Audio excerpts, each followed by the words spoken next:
Alpha Pool 35 of Stanley Place, Kitty, Georgetown, and Ostafo Peters 28 of William Street, Kitty, Georgetown, appeared before Chief Magistrate Acting Faith Magusti at the Georgetown Magistrates Court.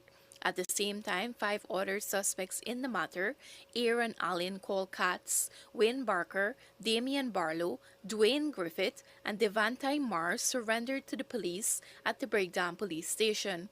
It is alleged that on September 26, 2024, at Main Street, Georgetown, while in the company of others, Poole and Peters abducted David with intent of secretly and wrongfully confining him.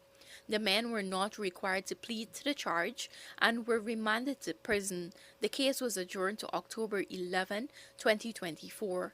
David, fondly known as Bricks among his peers, was abducted outside a Main Street Georgetown restaurant where he had gone to purchase food on the evening of September 26.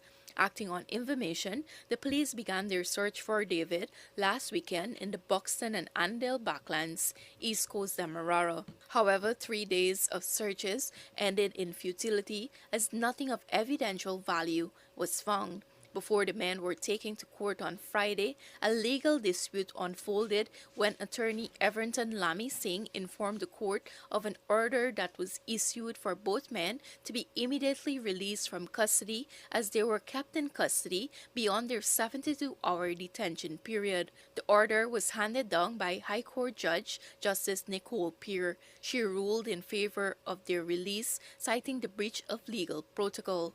Singh Lamy told the newsroom that he will be returning to the High Court to seek contempt charges. During the court proceeding, the prosecution objected to bail on the grounds that the men were likely to be charged with a more serious offense as David was not located. However, Lamy Singh and Glenn Hanuman, who is representing Poole, argued that under the laws of Guyana, the offense is a bailable one and it does not attract a penalty of more than 5 years. Among other things, they highlighted that while the pictures of the accused are being plastered on the internet, they are not among the persons who were captured on the video abducting David. The lawyers also told the court that bulletins were issued for their clients 1 day after the alleged incident without the police making any efforts to arrest them. In fact, they said Poole and Peters voluntarily surrendered to the police. After listening to both sides, the magistrate remanded the men. She also ordered that on the next court date, still images from the video of the abduction is presented in court, as well as the video which captured the abduction. Reporting for the newsroom,